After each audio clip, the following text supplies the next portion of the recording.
to tell y'all my story.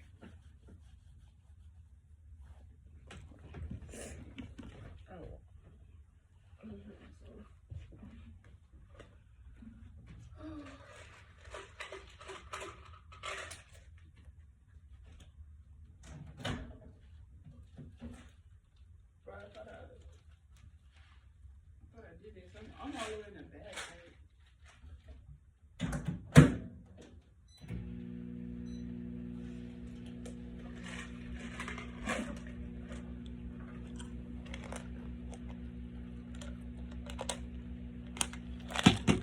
Y'all. So, this is my story about what happened to me when I went to TriCities Hospital.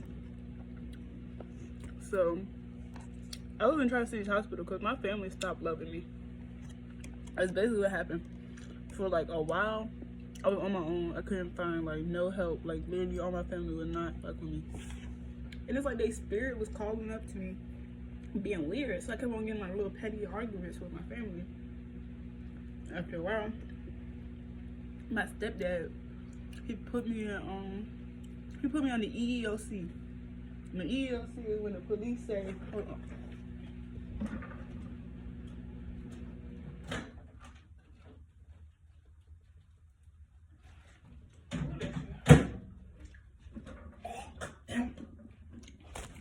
Bro, so they put me on the EEOC.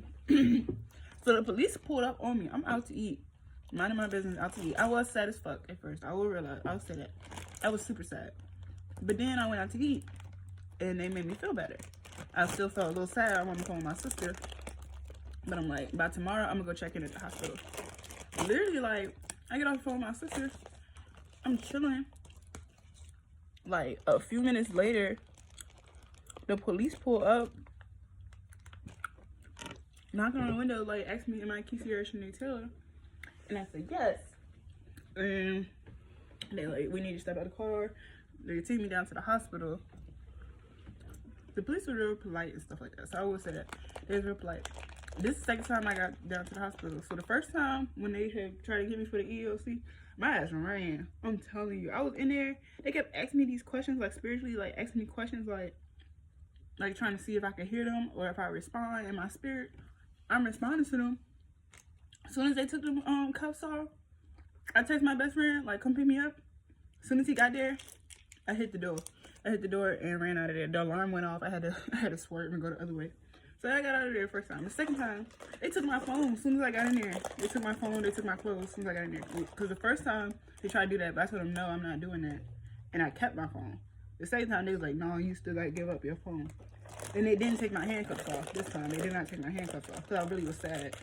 Like, the first time, they picked me up for no reason. But the second time, I was sad, so they kept on going back to that. Then, so, I stayed in the hospital. I stayed in there. They moved me up in the middle of the night. It was scary. They tried to scare me because they like, if you call out to the whole world, we're going to end you. That's what they was basically saying, like.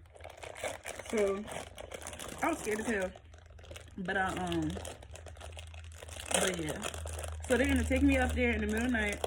I had a roommate who she was already in the room. She was asleep when I got there. So, I'm going through the whole process of what was going on. They come ask the same 5 questions. Are you upset? You know, they're like, are you anxious? Are you depressed? Do you have any suicidal ideations? Homicidal ideations? Are you even eating okay? Sleeping okay? Like that. 6 questions. So they ask them questions over and over. But the whole time they like talking to you, like the whole time they like asking questions shit like that. They keep saying like, what would you do if you got kidnapped? What would you do if you couldn't go home? Like shit like that. Like keep on asking over and over like, how you gonna feel? So like when I was there, they asked me them shits and I'm like, I'm leaving. I'm getting out of here. They like, where you gonna go? Cause everybody that was in there is homeless. Or was homeless or whatever. So they was asking me like, where you gonna go? They basically like, it's the only, cause I'm like, how do you get out of here? I just kept asking them over and over. Every time they asked me a question, I'm like, no, I'm not staying here. How do I get out? And like basically, there's plenty of ways for you to get out. It took a while for them to like really tell me what I had to do to get out. I kept on having to think it to them over and over. Basically, they put me on like, you can use like a green pill and get your family to get you out. If your family gets you out, you get out. use a blue pill. If the doctor fuck with you enough to say he gonna get you out regardless, you get out of there like that way. That's another way to get out, is talk to the judge. When you go before the judge, make sure you say what you're supposed to say to get out. Speaking of the judge, bro, the judge did not let me out. Like, so the other ways, other ways to get out. If you listen to the police real clear, and you know what the police want you to do when you get out, they let you out. And you work for the police. And then the other way is if you like sex or something like that, they got a room for you. For the people who gonna get sold up into sex trafficking. That was my roommate, because when she ended up getting stuck in there, like, one night, they asking them questions, they talking about they finna take both of us. But, so look, the first day, I was ready to go. They told me I got discharged. But I was having problems, because my family, we was having problems. I'm like, we still having problems, can you help me? They're like, no, we can't help you unless you got homicidal ideations or something. I'm like, that's the only way we can help you. So I'm sitting out there protesting. Like, I'm like, y'all gonna help me? Like, I'm sitting there on the floor trying to get them to pay attention to me to help my spirit, because when I first got there, they quiet everything down, so I thought they was helping. Then my roommate, so the lady kept telling me I had to be homicidal or some shit like that in order to get help. I guess that's why I gotta get out of here. But yeah, anyways, so me and my roommate protested together that night. We protested together. So then after that, the doctor, when he's talking to me, he's saying like, you and her gonna be together. He's like, wherever you do, y'all gonna be together. So then like, but this was before that. So then like, we would sleep or whatever. They asking them questions that they always be asking, like, who gonna get sold off into trafficking? Like, are you gonna fuck the police, shit like that? I'm like, hell no. My roommate, she sleep. I hear them asking her shit, and the way she was responding, they said, because she was asleep, they said, put your hand on her, they told her to put her hand on her pussy. She said, okay, my hand on her, she said, okay, my hand on my pussy. She's laying there, like, she's asleep with her hand on her pussy. I'm like, I'm gonna wake her up. They're like, don't wake her up, don't wake her up. I wake her up anyway, and she was like a real groggy and shit. She was asleep. And I respected that, because I wish I could have been asleep. Because the way they was scaring the fuck out of me, they had the nurses come making their rounds and shit. The nurses kept on coming. The nurses come, like, they're like, if you woke, we're gonna take you. First they were saying, put your head under the blanket. They like, keep your head under the blanket and don't say nothing. But one of them girls got took because she did not lift her head up. So I was scared as hell. But yeah, so then my roommate, she had started saying some shit, like, after I woke her up, she started saying, like, she hope they take me and shit like that.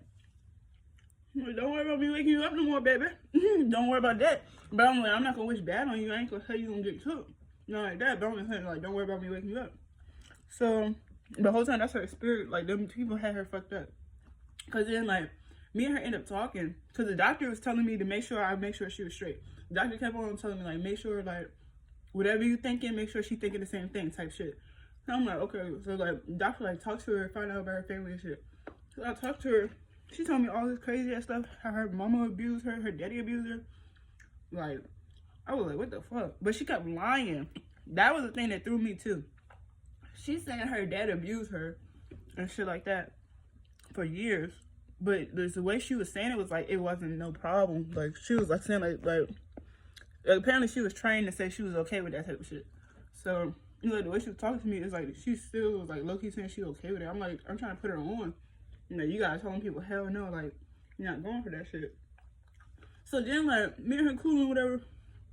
Then, I was asking the doctor, what he want me to do? Like, what you want me to keep doing? Because I'm talking to her. She got so much shit going on. The doctor keeps telling me, ask her more questions and shit. I'm like, what I'm supposed to be asking? He like, don't worry about it no more. Then I hear my mama. She like, oh, you better make sure that girl get out. Because if she don't get out, your hair not going to get done. Because I'm just like, I can't wait to get out of here. I'm ready to go smoke me the fattest blunt and get my hair done. That's what I'm like, as soon as I get out, that's what I was going to do. So I started feeling mad as shit. Because I'm like, Athena not even, bruh. Whole time, Athena is not, I felt like she won't. But that's not nice.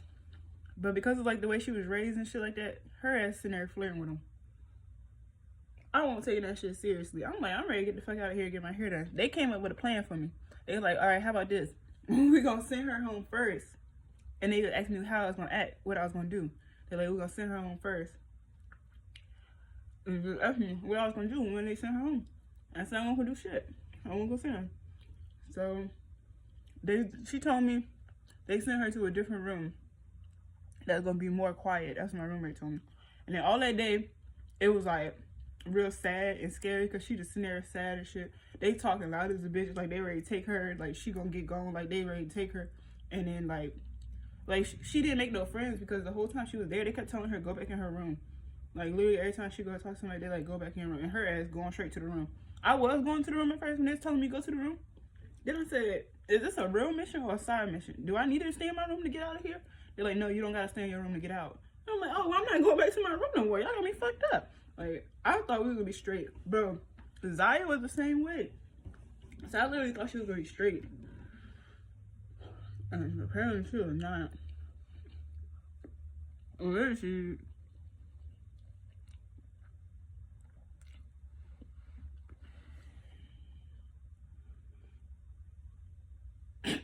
Zaya's still in the hospital. She tried to talk to Adeline. Apparently, Adeline not fucking with her ass. Adeline gonna get her ass killed because she kept on joking on Adeline, which is Adeline one of the nurses. So Zaya kept on saying, because every time Adeline come to the group, she said, "What's your favorite color? Where's your favorite color?" Zaya kept on saying, "Color." And was like yelling that shit. I was a bitch. I'm like, Zaya, you better chill out, bro. But I was minding my. I was minding my business, bro, when I had to get out of there. Cause like after I talked to ATHENA that day, I asked her about her soulmate and shit like that. We got all happy. She was excited to live and stuff like that. I went and talked to everybody about their soulmate stuff like that. And then it's a bunch of shit with that. Like if you got your soulmate, you cannot leave your family. Bottom line, you cannot leave your family unless you know how to leave your family properly. But that's a side thing about that. But not leave your family. Bro, I got on pants. I got on pants, big dog. This is my brown pants. But anyway, bro, so that shit was wild. When I was in there, they kept on accusing me of having spiritual sex with Miles. I did not have spiritual sex with him. We was coloring together. And I was ready to say we making love on paper. As soon as I go to think about it, niggas like, it was like came out, we having sex on paper. I'm like, I was ready to let that shit ride. They would not let it go. Like everybody was on our dicks about it. So I'm like, bro, we were not having sex, bro. Like we dead ass just coloring together. So we had this other girl, DAYSHAUNA, that tried to color with us. I invited her to come color with us. She started coloring too hard. Miles got mad. Cause our picture was coming out so good. We was putting all that magic in there. We had a fancy ass picture, and she came and like coloring on it. We was coloring soft as a bitch the whole time. So Miles got mad at her. DAYSHAUNA, Daysha, on the video. Hell yeah, bro. She's still in that bitch. What do you say? Get out, bro. I'm gonna help her it up. Hold on.